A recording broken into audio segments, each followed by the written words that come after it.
Hello అండి. ఇవాళ delivery pains అవునా కాదా అని తెలుసుకుందాం. I'm doctor Sri Lalitha, gynaecologist, HCC hospital, Mydukur.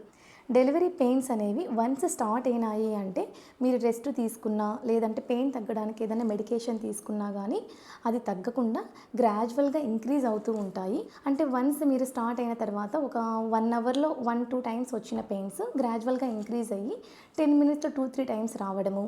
ఒకసారి పెయిన్ వచ్చిన తర్వాత లాంగ్ లాసింగ్ అంటే ఫస్ట్ 10 సెకండ్స్ ఉన్న పెయిన్ ఇప్పుడు ఒక 30 సెకండ్స్ ఉండడం కానీ అనేది జరుగుతూ ఉంటుంది. ప్లస్ ఫ్రీక్వెంట్గా త్వరగా వస్తూ ఉంటాయి పెయిన్స్. ఈ పెయిన్ అనేది పొత్తి కడుపు అంతా బిగుతుగా అయ్యి టైట్గా అయ్యి వదలడమే కాకుండా నడుము నొప్పి రావడము, థైస్ అనేది లాగడం కూడా ఉంటుంది.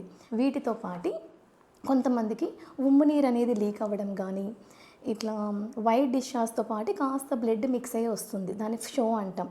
అలా షో ఉండడం కానీ ఇలాంటివి కూడా చూస్తూ ఉంటాం. ఇలాంటి లక్షణాలు ఉన్న పెయిన్స్ కనుక వన్స్ మీకు స్టార్ట్ అయినాయి అంటే it's better to consult gynaecologist. Thank you.